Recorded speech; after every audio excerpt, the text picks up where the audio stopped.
The modern symphony orchestra is one of the great achievements of Western civilization and has taken several hundred years to reach its present constitution. There are four main groups of instruments in this large and still growing family. First, the strings. There are more of these in the orchestra than any other type and consist of larger or smaller versions of the same basic design. This is a hollow wooden box with a narrow extension at one end called the neck, along which is fastened the fingerboard. 4 strings of gut or metal are stretched along the length of the box and fingerboard. They are raised from the sound box by the bridge. When the strings are stroked with the bow, they vibrate, and the sound made is amplified by the sound box beneath the strings. The bow is a thin, finely balanced piece of wood with a switch of horsehair stretched along it. Because the strings are of different thicknesses, they produce different notes. Here are the 4 strings of the violin.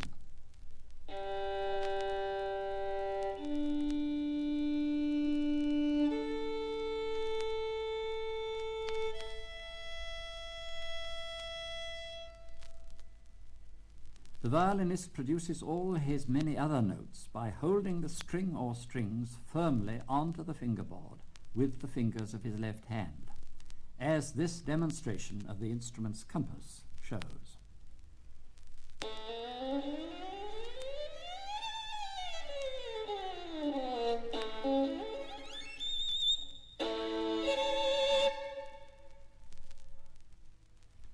The violinist can also pluck the strings with his fingers, like a guitarist. This is called pizzicato.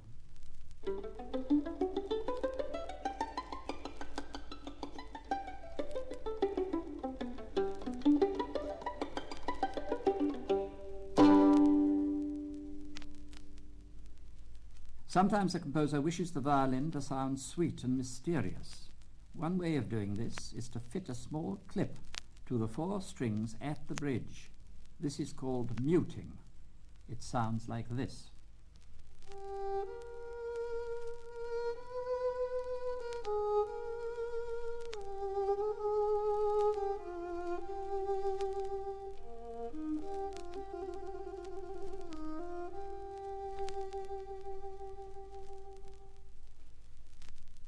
Because the bow can be in permanent contact with the string, the violin can sustain long notes and beautiful melodies much easier than a wind instrument whose player may run out of breath.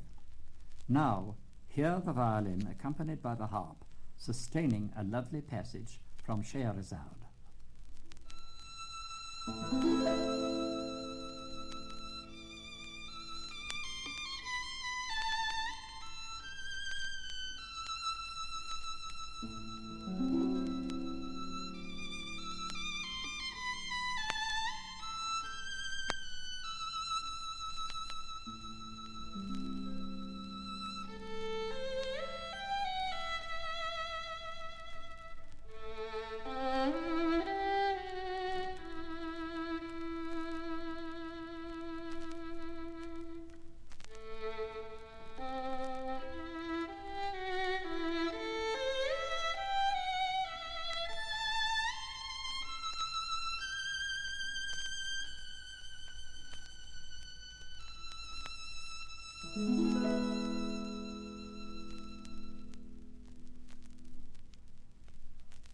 Finally, the violin plays this thrilling solo from the Spanish Caprice, also by Rimsky-Korsakov. Here the violin plays with great attack and sometimes several notes at a time. This is called double stopping, and the composer uses it to great effect to conjure up the spirit and brilliance of Spain.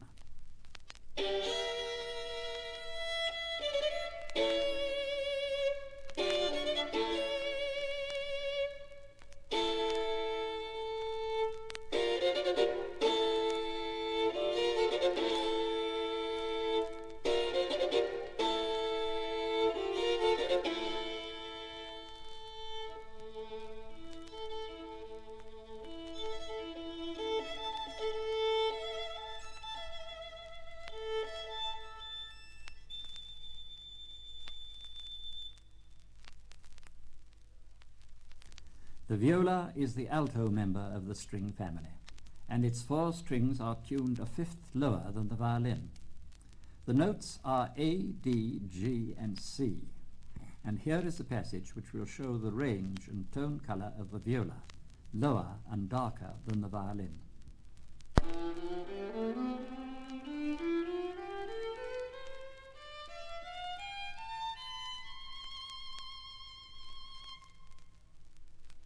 The viola is not given much chance to shine, but here is a fine passage from Giselle.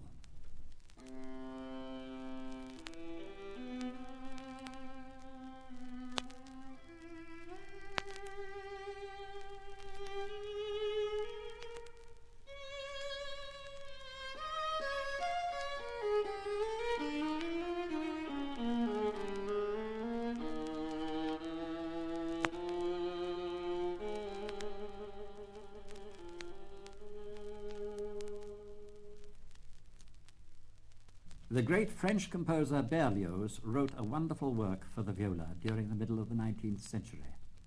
Here is a sample from Harold in Italy, which shows some of the richness and the depth of expression possible with the viola.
Finally, the viola demonstrates a strange and wonderful effect from the same work.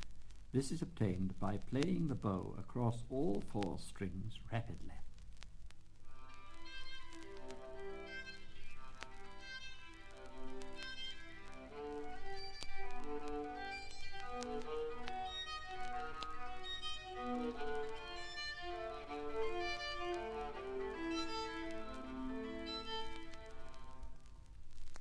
The cello is one of the noblest and most expressive instruments in the orchestra.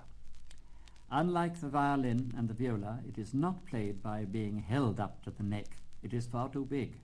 Instead, it is gripped between the legs, and its 4 strings are stroked across the body with the bow parallel to the floor.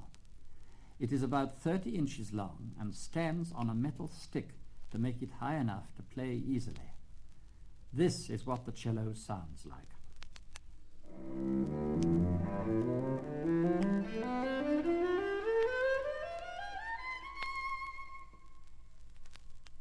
In its early days, the cello played accompaniments, but in the rich days of German Romanticism, it was given many more chances to shine.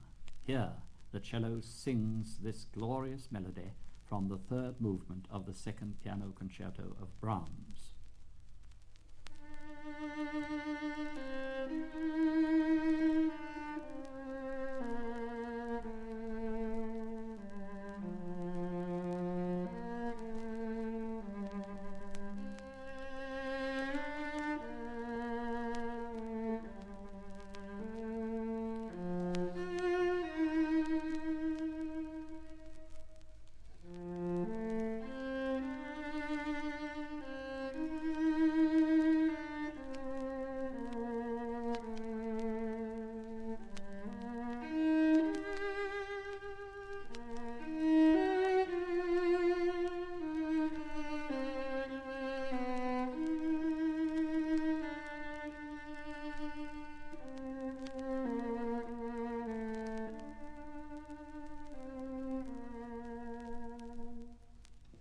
The cello can also play pizzicato.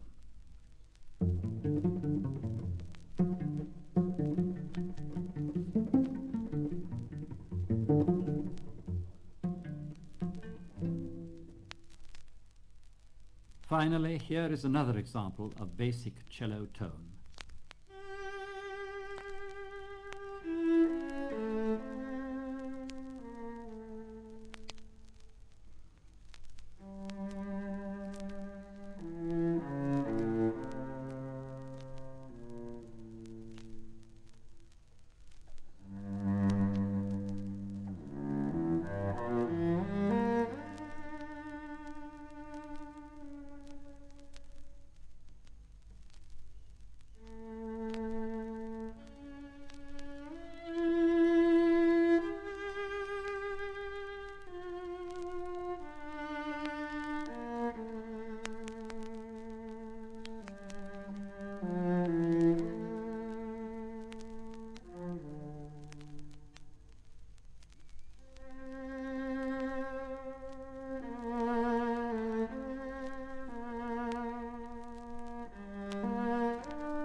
The double bass stands over 6 feet high with a sound box nearly 4 feet long.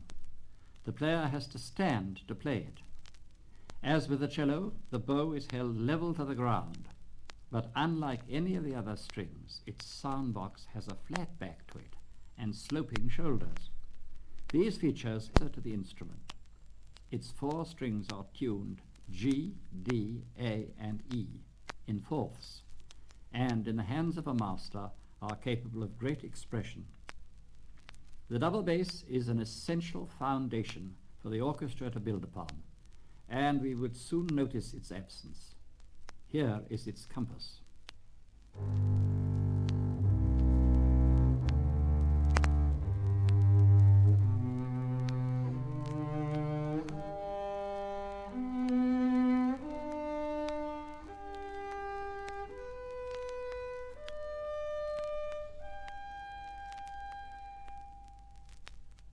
The double bass has a very telling pizzicato.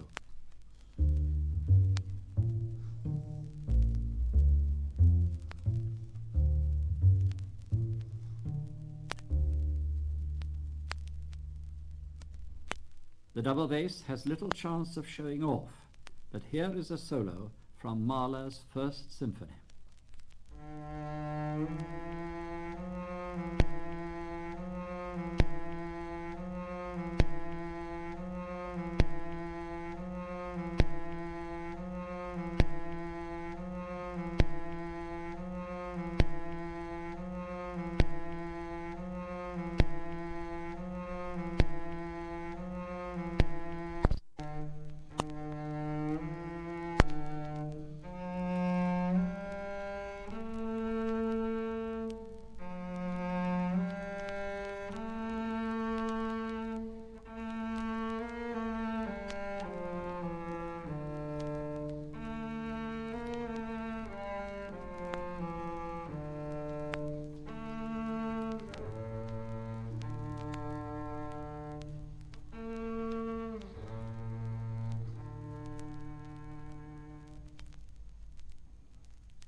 Finally, here is an example of the double bass playing harmonics.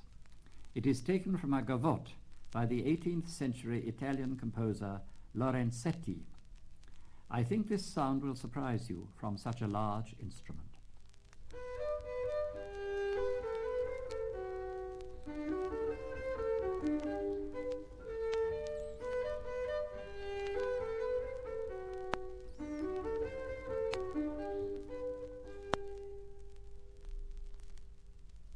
The harp is perhaps the most easily recognized of all musical instruments. It has a very ancient history and was in constant demand during the Middle Ages, which helps explain why the name harper is the commonest musical surname in England. But we are dealing with the modern harp, which is very different from its ancient predecessor. The modern harp is only about 150 years old and is fully chromatic. The sharps and double sharps are obtained through a series of foot pedals. The instrument is leant against the right shoulder and is played with both hands, the right hand playing mainly on higher strings than the left. Here is the compass.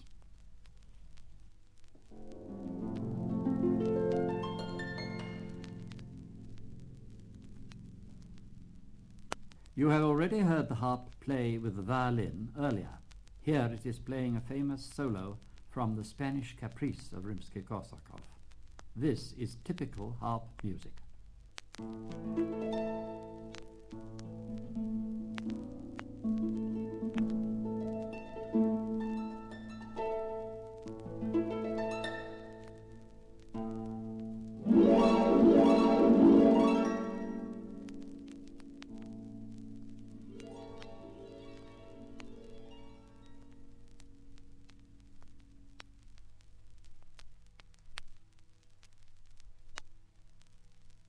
The horn, or French horn, is traditionally thought to be the bridge between the woodwind and the brass, as it is capable of wonderfully warm, smooth sounds and also of the most crashing fortissimos. It is made of brass about 12 feet long and is coiled to make it easier to hold. The tubing of the horn is theoretically conical and is very difficult to play.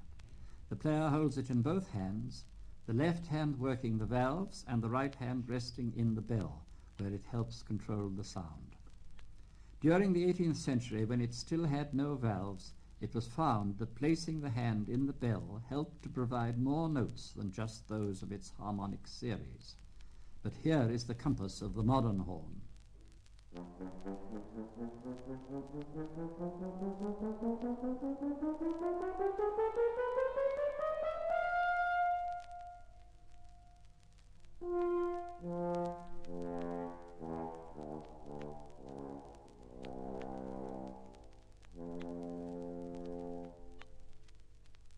This is a short excerpt from Mozart's Fourth Horn Concerto, which is very reminiscent of the hunting horn.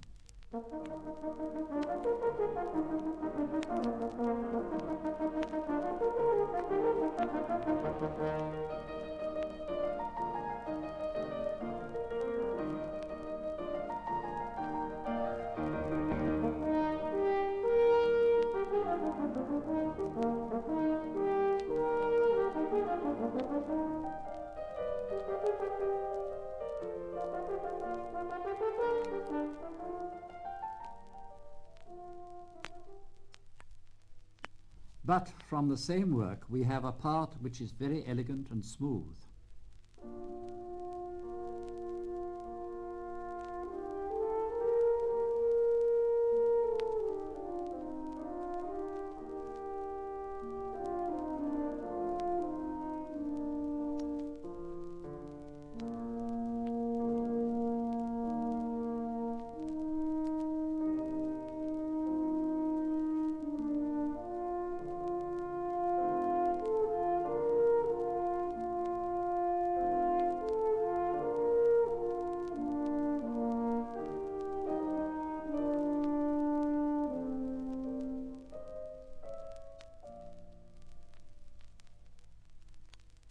The horn can also be muted.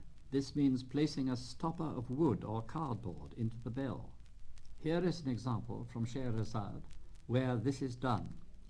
First open, then muted.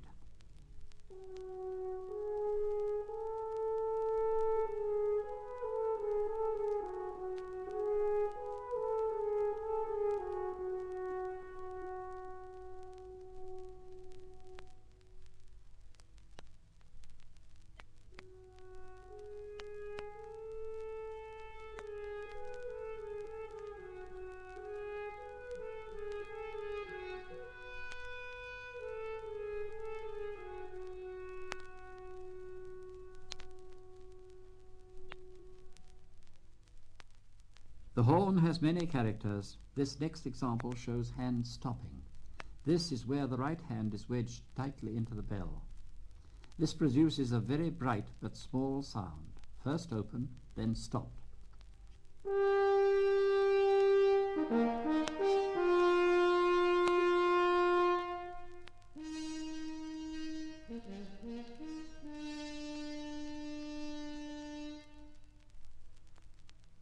Finally, one of the most famous horn calls in the repertoire, the call from Wagner's opera Siegfried. Gone are the rather jolly sounds of Mozart. Now we have the soul of man being summoned from the depths of the forest.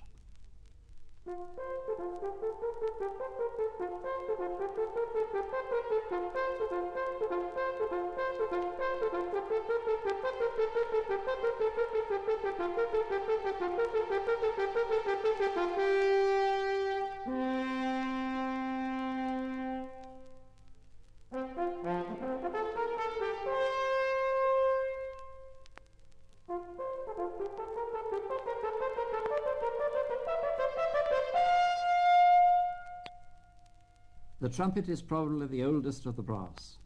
After all, trumpets were supposed to have blown down the walls of Jericho. But the one we are going to hear now has valves and is fully chromatic.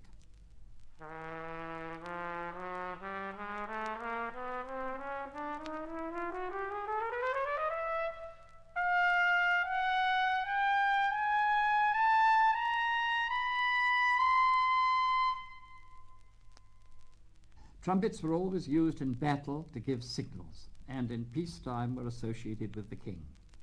Fanfares were always exciting. They still are. Listen to this one from the Spanish Caprice of Rimsky-Korsakov.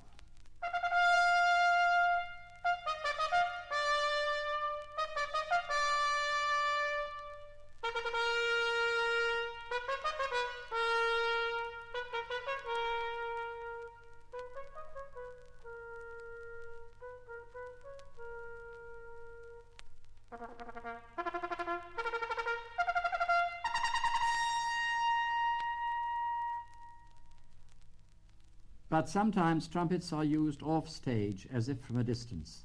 Then they sound different.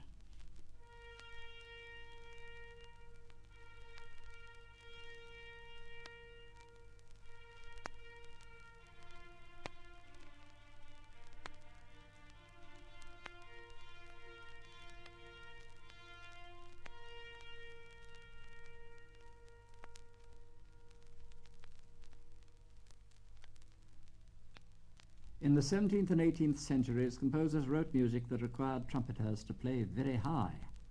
This was because, in contrapuntal music, each instrument had to play the tune, and the trumpet, because it was not yet chromatic, could only play tunes at the extreme top of its compass, where the harmonics were closer together. This was known as the clarino register, and here is an example of such playing from Bach's Second Brandenburg Concerto.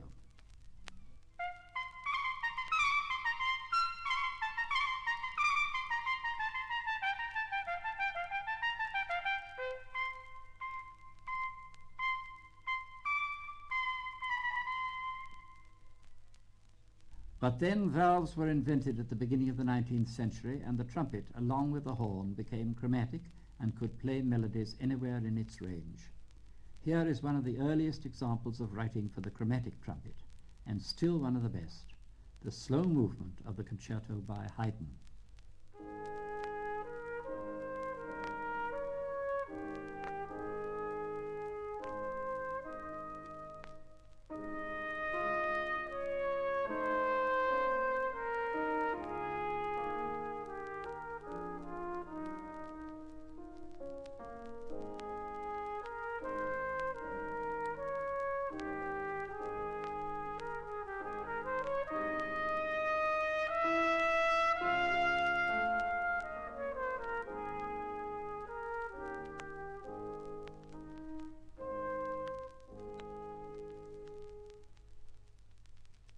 The trumpet also plays muted at times. Here is an example. First open, then muted.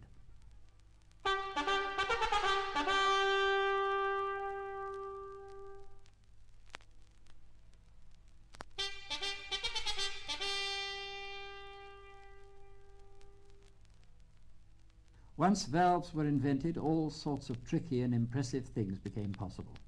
Here is an example that could only be played with valves. In fact, it was written for the cornet, but here it is on the trumpet.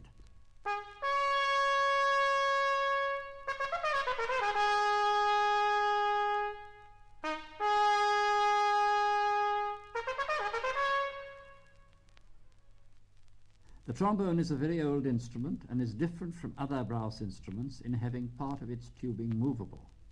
This is called a slide. Here is its compass.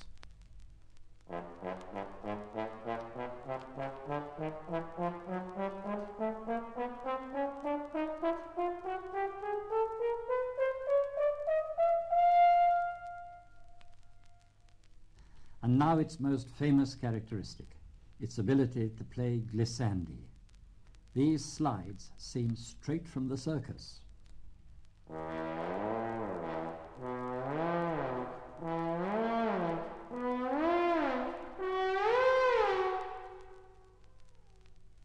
But the trombone is a noble instrument as well, and here is proof from the overture Tannhäuser, played on the tenor trombone.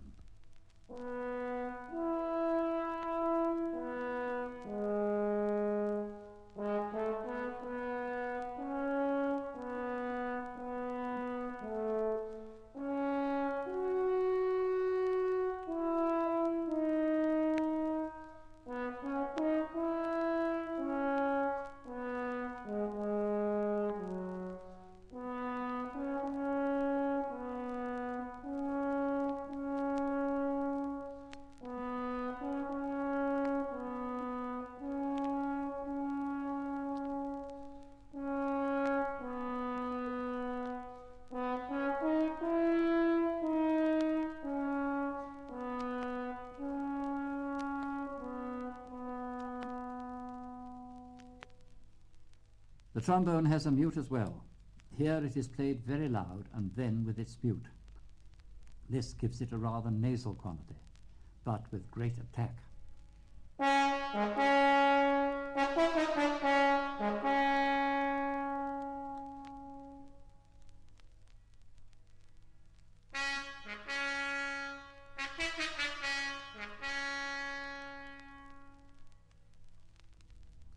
But the trombone is also capable of great beauty and can play a melody as well as any other instrument. Here is the famous solo from Mozart's Requiem Mass. This is sometimes given to a cello to play. One wonders why, when it is played as beautifully as this.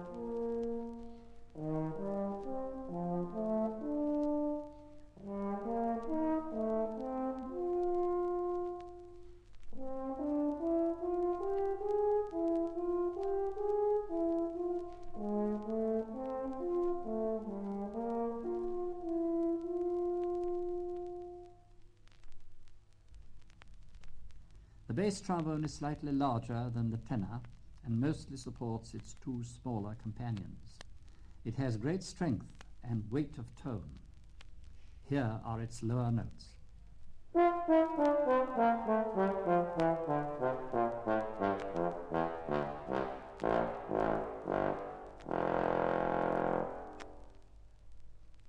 Here is a characteristic piece for bass trombone from the overture 1812.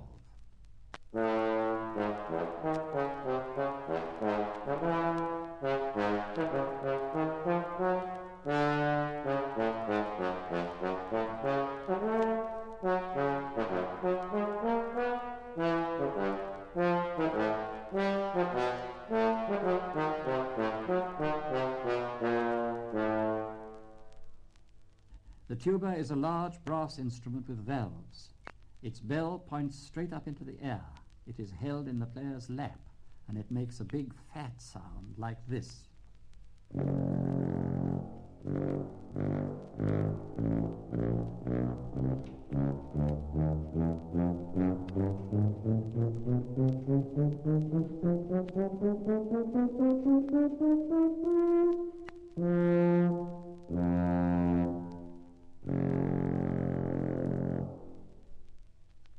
It is sometimes given solos, and here it is playing the pompous theme from Wagner's overture, The Meistersingers.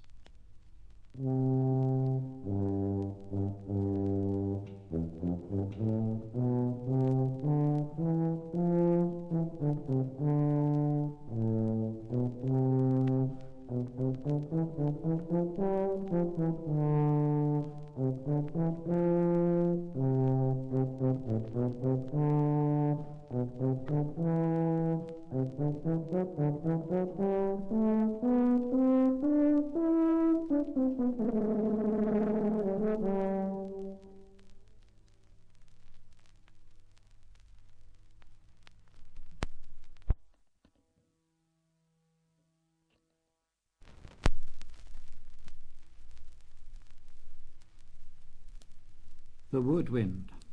The flute, oboe, clarinet and bassoon formed the woodwind of the classical.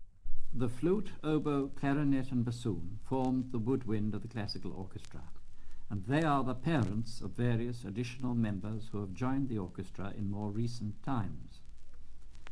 They are usually made of wood, although many flutes are now made of silver. With the exception of the flute, they are all played with a reed, which is a piece of finely cut cane, which vibrates when blown, causing a sound to be created in the pipe. In the case of the oboe and the bassoon, they have double reeds, which are two pieces of cane held together. The flute usurped the position of the recorder during the early 18th century because it had a greater range of dynamic and tonal expression. The flute is held horizontally to the ground, and the player blows across a hole in the side of the pipe, his breath breaking on the further side of the hole. This makes the sound that the pipe amplifies. It sounds like this.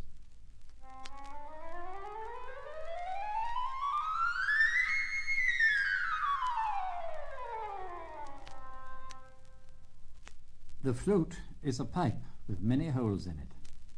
These holes are covered with pads which the player opens and closes with the fingers of both hands.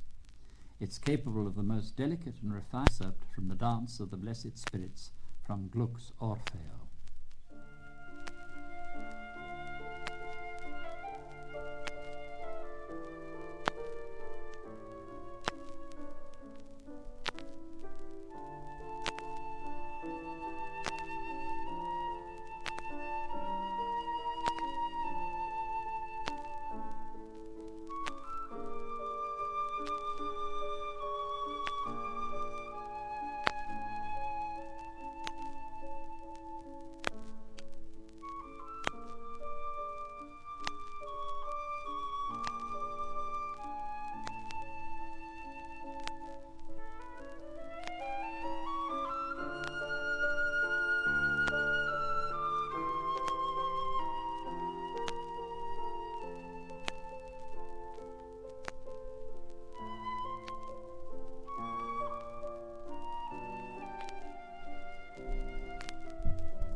The small version of the flute is the piccolo.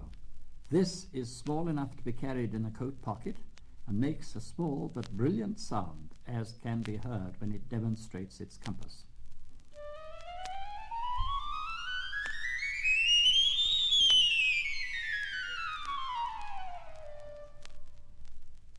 It is played like a flute and adds great brightness to the orchestra. Here it is in a famous section of Rossini's overture Semiramide.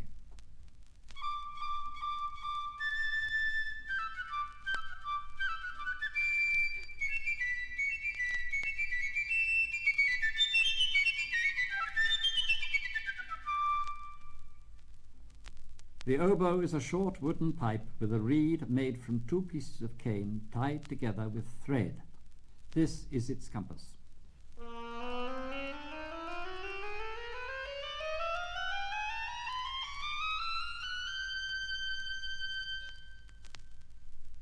The oboe is capable of the most amazing contrasts in its tone. It has many keys and is capable of wonderful brilliance in the hands of a great player, sounding almost trumpet-like. Here is the famous solo from The Silken Ladder of Rossini.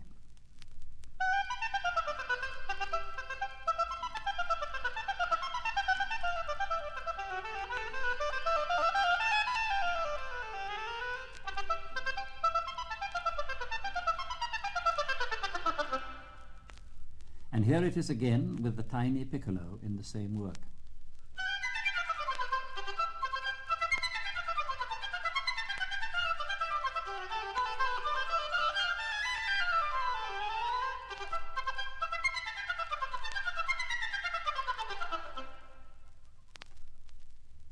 However, the oboe also has the ability to be very sad.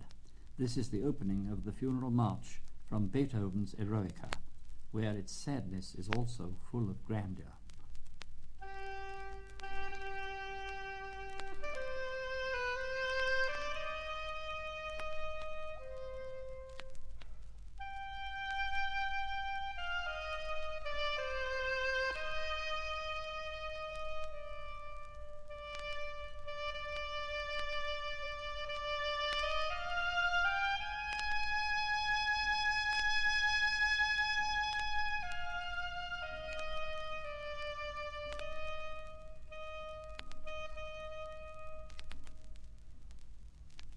The oboe has a larger brother in the cor anglais.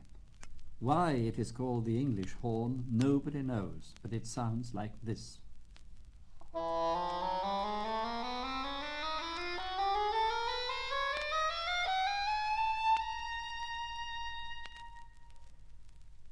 The cor anglais is rarely asked to be agile, for composers know that its great quality is in depicting pastoral scenes, full of nostalgia.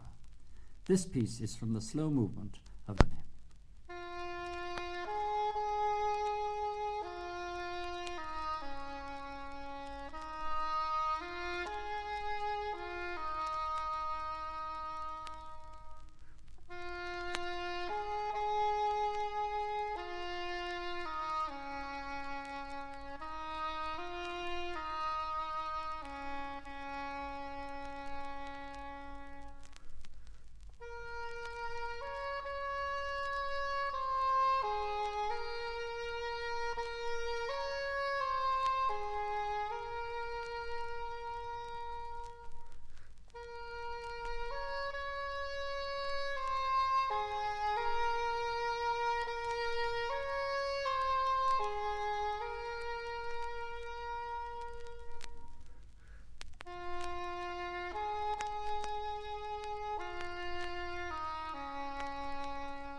Finally, here is an extract from the Symphonie Fantastique of Berlioz, where the oboe and the cor anglais play together.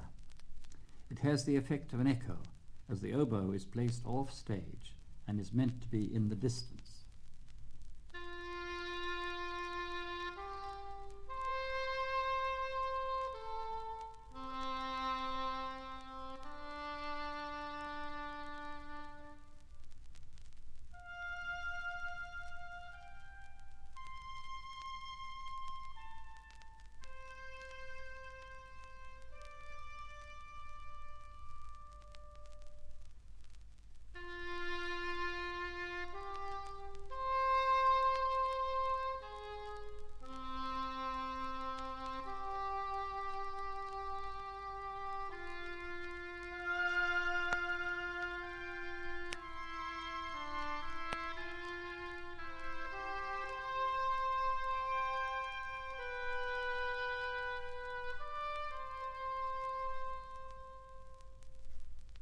The clarinet is made of wood and is somewhat longer than the oboe.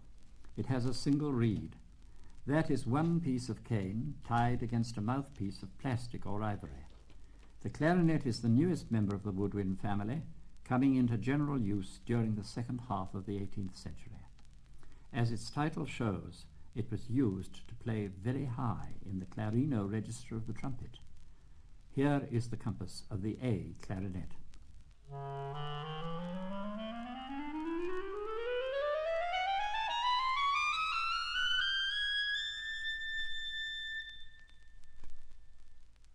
Mozart realized the potential of the clarinet earlier than anyone else and wrote a concerto which exploits the three distinct tonal qualities of the instrument, including the lowest, the chalumeau.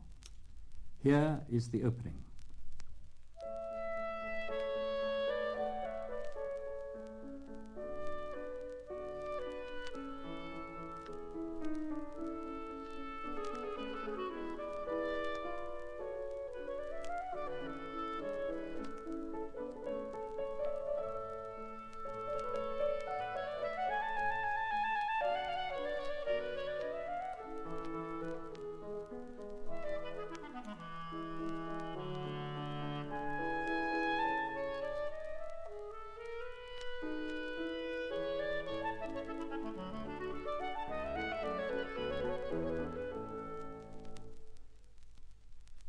The next example shows the extremely wide range of expression of the clarinet, soft and loud, high and low.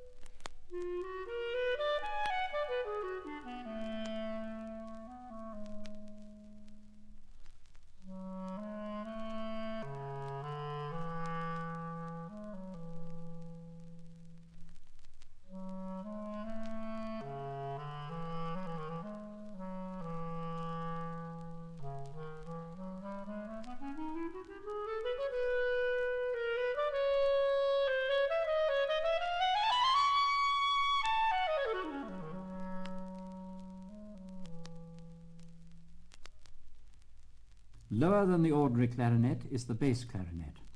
This looks a bit like a saxophone, but is made of wood. It has a rich, dark sound and can be heard very low in this example, the Sugar Plum Fairy from the Nutcracker Suite of Tchaikovsky. The bass clarinet is joined by the A clarinet and is accompanied throughout by the celesta. This is like a small piano.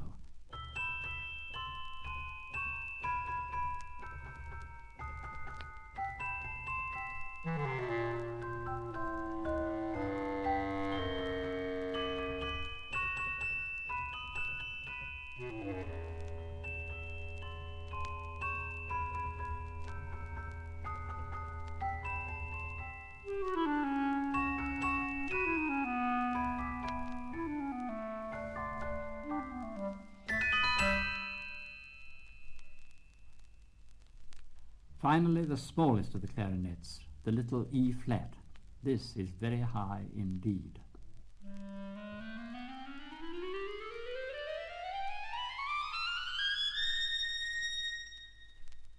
Here is one of the most famous parts for the E flat clarinet.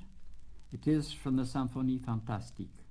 However, in its early days, many concertos were written for small clarinets like this, until Mozart showed how rich and persuasive the A could be.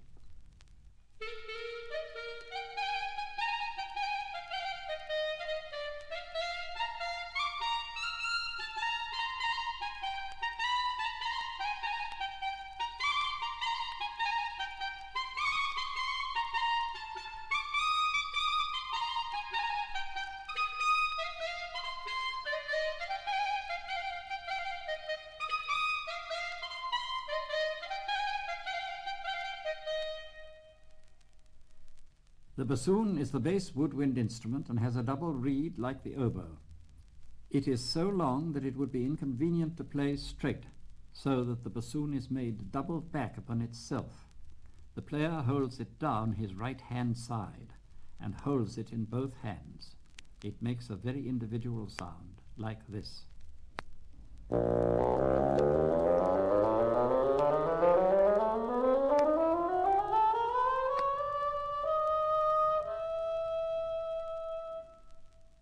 often is used to make rather funny sounds, like this from the Hall of the Mountain King.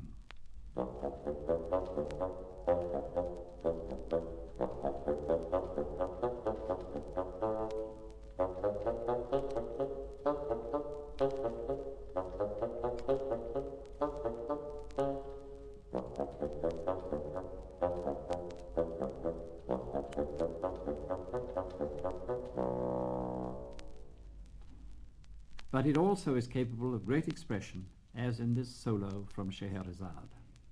It helps conjure up the feeling of the Orient.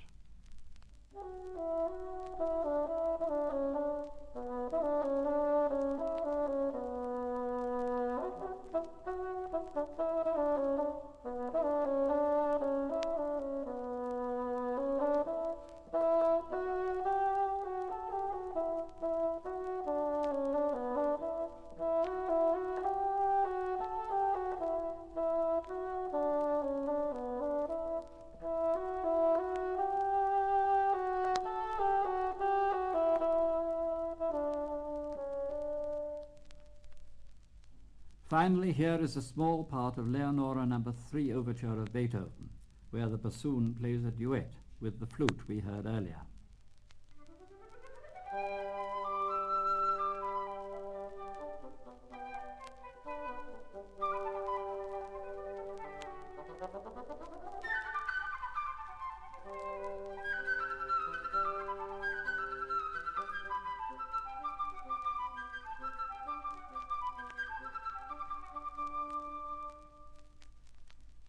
The bassoon has a grandfather in the double bassoon. This is very low indeed.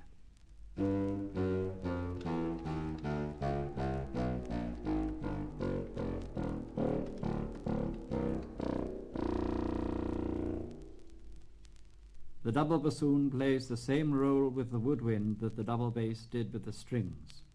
It doesn't often shine, but provides a solid platform.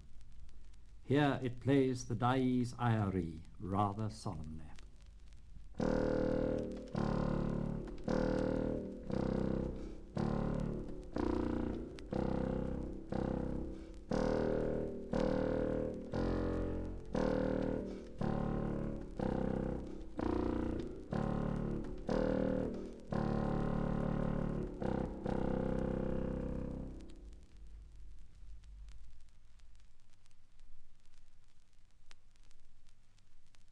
All instruments that are banged belong to the family of percussion.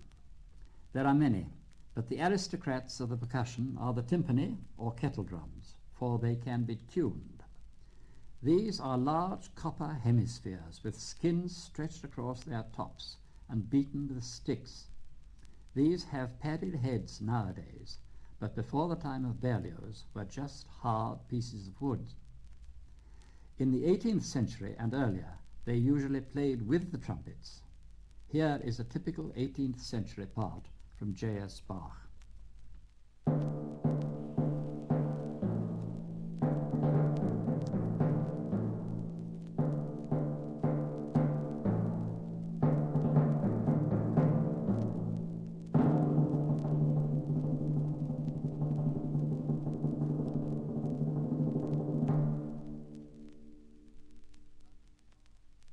The drums are of different sizes, and the skin can be tightened or slackened by T-screws and a metal rim around their circumference.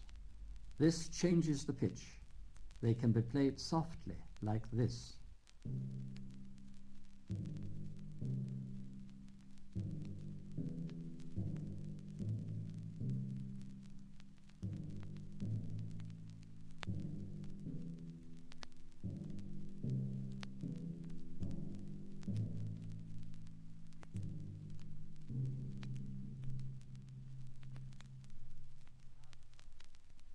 Now the same passage with different sticks. Note the change of quality.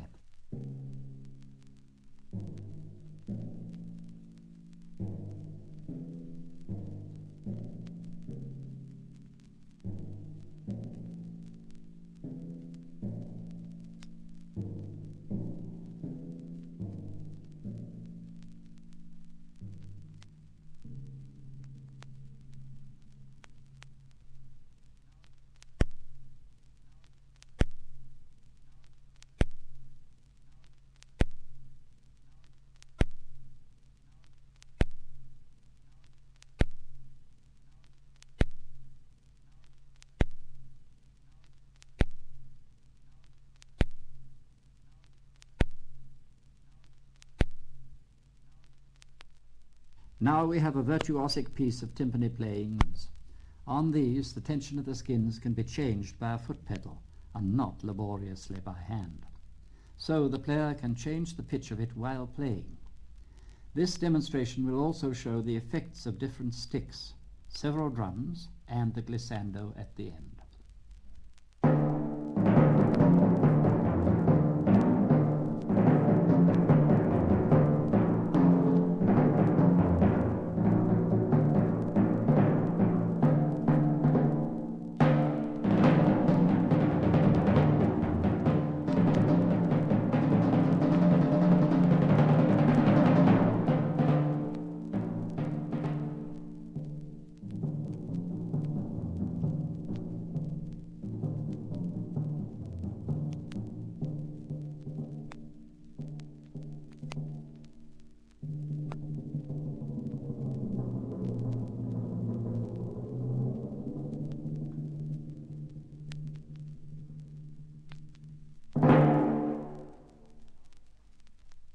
Now we have the glissando effect in isolation, as the timpanist plays single notes and alters the tension of the skin for each stroke.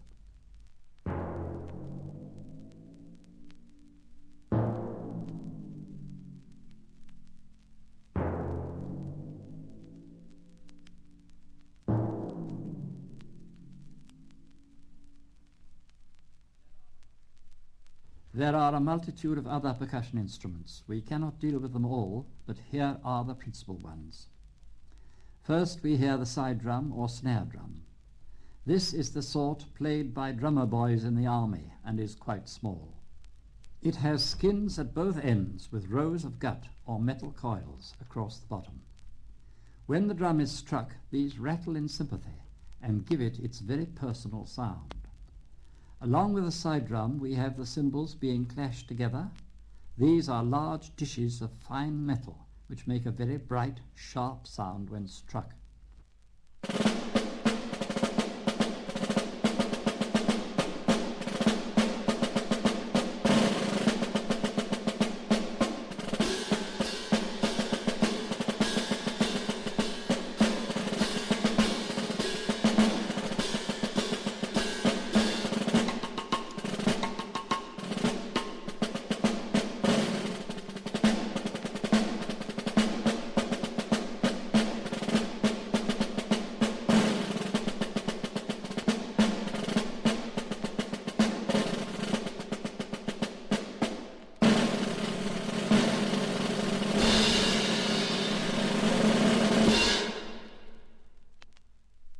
Now here come the sleigh bells and whip.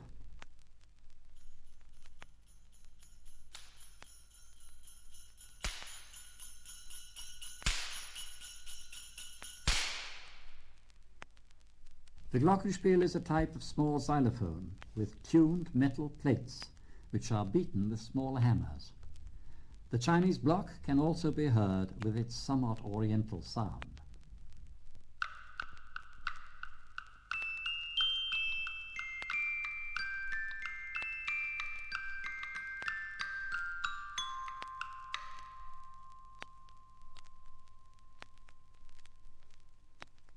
You will all be familiar with the sound of the xylophone. The tuned plates are made of wood and are struck with great brilliance with two, but sometimes more, little hammers. With it we have teamed the Chinese finger cymbals, which make a tiny, exquisite sound.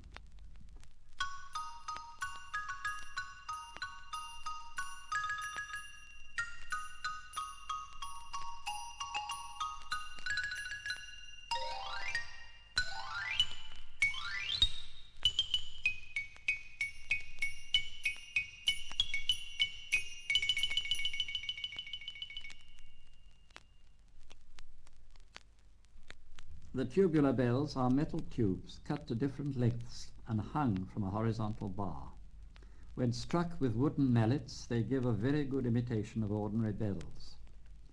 Gently in the background, you will hear the steadily growing note of the tam-tam or gong.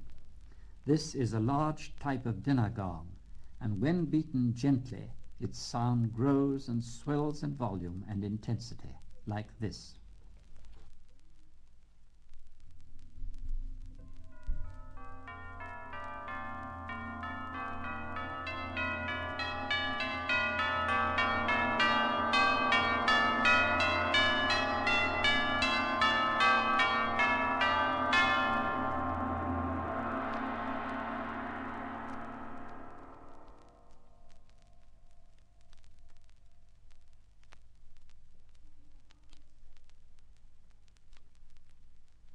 This is what the tam-tam sounds like when struck one hard blow.